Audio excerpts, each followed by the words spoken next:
Good evening. Welcome to South Asia Newsline. I'm Lipakshi Khurana. Here are the top stories we're tracking for you on Wednesday, the 6th of September.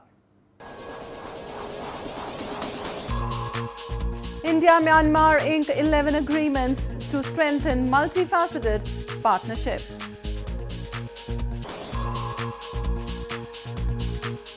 Pakistan rejects BRICS statement, says no safe haven on its soil.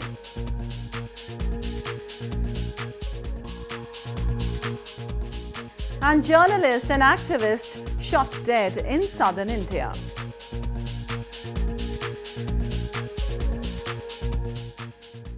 And now for all the details. Indian Prime Minister Narendra Modi on Wednesday met Myanmar State Councilor Aung San Suu Kyi in capital Naypyidaw. Both the leaders held delegation talks and addressed a joint statement. They also witnessed the inking of 11 agreements to further build their multifaceted partnership. Indian Prime Minister Narendra Modi met Myanmar State Councilor Aung San Suu Kyi in capital Naypyidaw on Wednesday. Both the leaders also held delegation-level talks and discussed wide-range topics of mutual interest, which is aimed at expanding commercial ties as part of India's Act East policy. Prime Minister Modi and Suu Kyi also witnessed the inking of 11 Memoranda of Understanding or MOUs and agreements in a range of sectors, including one to strengthen democratic institutions to further build their multifaceted partnership. Both the leaders also addressed a joint statement in which Prime Minister Modi said that India shared Myanmar's concern over the violence in its Rakhine province.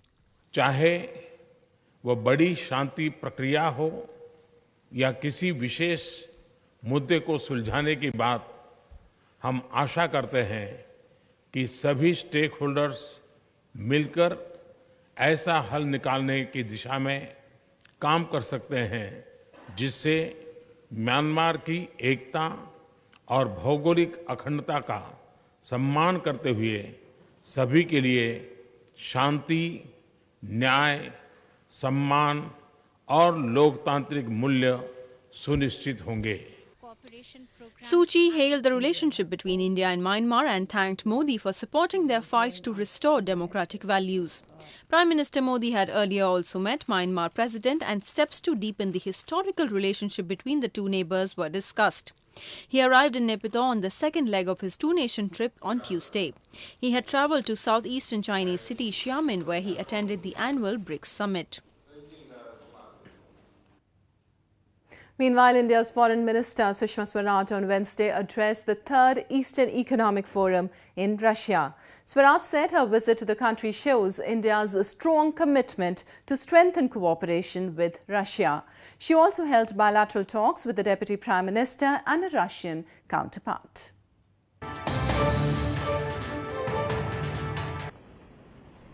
Indian Foreign Minister Sushma Swaraj on Wednesday said that India is keen to expand its economic ties with Russia's resource-rich Far East.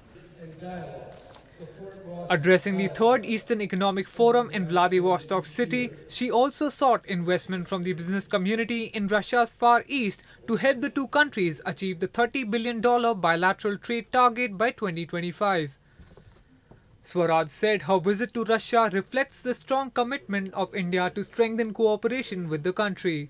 भाइयों और बहनों, Asia प्रशांत क्षेत्र विश्व में विकास के engine के समान है और ये सर्वाधिक सक्रिय क्षेत्रों में से एक माना जाता है. सबसे तेजी से विकसित होती अर्थव्यवस्था के रूप में भारत इस क्षेत्र में स्थित अन्य देशों के साथ घनिष्ठ कारोबारी एवं आर्थिक संबंध स्थापित करने के लिए और शांतिपूर्ण तथा स्थिर क्षेत्रीय ढांचा विकसित करने के लिए सक्रिय भागीदारी करता है. रूसी सुदूर पूर्व क्षेत्र के लिए हमारी नीति भारत की एक्ट ईस्ट नीति का ही एक और हिस्सा है. Swaraj, who is on a 3-day visit to Russia, also met Russian Deputy Prime Minister Yuri Trutnev and held discussions of mutual interest. She also met her Russian counterpart Sergei Lavrov on the sidelines on the Eastern Economic Forum. During the meeting, Swaraj told Lavrov that the rock-solid friendship between the two countries cannot be weakened by anyone. Her visit to the country follows after Indian Prime Minister Narendra Modi held talks with Russian President Vladimir Putin on the sidelines of the BRICS summit in China. The two leaders discussed ways to boost bilateral trade and investment, especially in the oil and natural gas sector. In news from Pakistan, Pakistan on Tuesday rejected the statement by the BRICS nations, including China, saying there was no safe haven for terrorists on its soil. This comes after the BRICS countries condemned terrorism and also named Pakistan-based terror groups while expressing concern over the security situation in the region.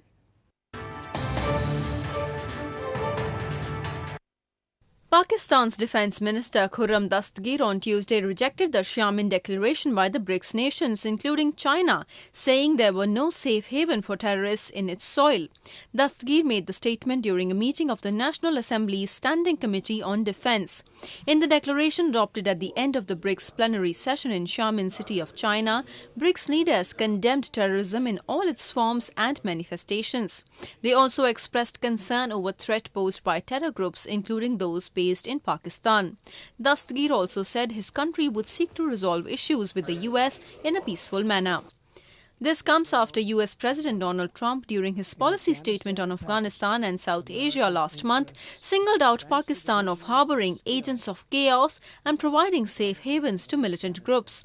Dastgir said Pakistan's Foreign Minister Khwaja Asif would visit Washington for bilateral talks after embarking on a visit to regional countries for consultations on the new US policy. Moving on to news from Afghanistan, first of its kind, a depreciated airplane is to be used as a restaurant for a recreational place in Afghanistan's Kabul city. The airplane was depreciated years ago and belongs to Calm Air, a well-known Afghan airline. A depreciated airplane has been taken to a recreational place in Kabul city to be reused as a restaurant.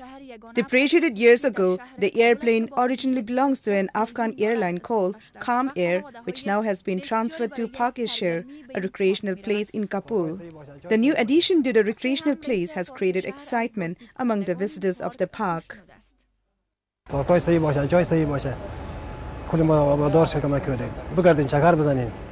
This project is aimed at attracting more visitors to the place, thus boosting the local business.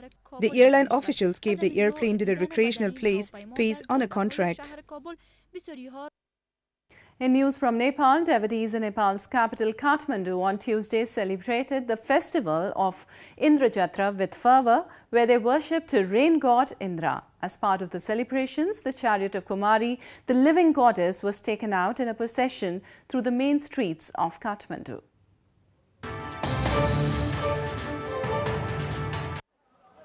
Scores of people thronged streets on Tuesday celebrating Indra Jarrah in Nepal's capital Kathmandu. The festival is celebrated as thanking day to Hindu god of rain Indra, and it also marks the victory of the gods over the demons. As part of the celebrations, the chariot of Kumari, the living goddess, was taken out in a procession through the main streets of Kathmandu. The Kumari is revered and worshipped during the festival, and it is only during the festival that she appears in public. Number of ceremonies, including masked dances of deities and demons, were also observed on the streets. Moving on, Indian journalist and rights activist on Wednesday protested against the murder of an outspoken publisher of a weekly tabloid in southern Bengaluru city. 55-year-old Gauri Lankesh was shot dead on Tuesday by unidentified assailants near a home.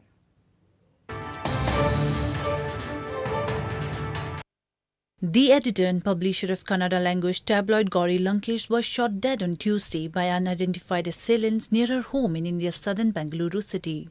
People from all walks of life, including film stars, on Wednesday converged at Bengaluru city to pay their respects to the noted journalist. Lankesh's brother Indra Jarrah demanded fair investigation and said that police were using CCTV footage to investigate the matter. Meanwhile, Chief Minister of Southern Karnataka province said the murder will be investigated exclusively by a special investigation team. This case should be taken very seriously and it should be investigated exclusively by a special team. That is why we please constitute a SIT, Special Investigation Team, headed by a senior officer, IG level officer. Reports suggest that police is yet to ascertain the identity and motive of her killers. Lankesh was a critic of federal government and wrote extensively about secularism. Well, that's the way it was in South Asia this evening. Before we conclude, the top stories once again. India-Myanmar ink 11 agreements to strengthen multifaceted partnership.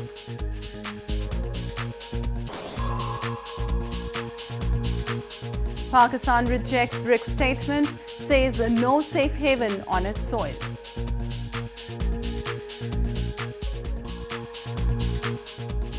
And journalist and activist shot dead in southern India.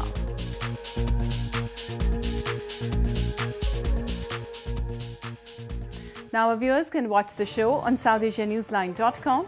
You can also visit us on Facebook.com/SAsiaNewsline and follow us on Twitter @SAsiaNewsline. Well, that's all in tonight's edition. We'll see you same time tomorrow. Good night.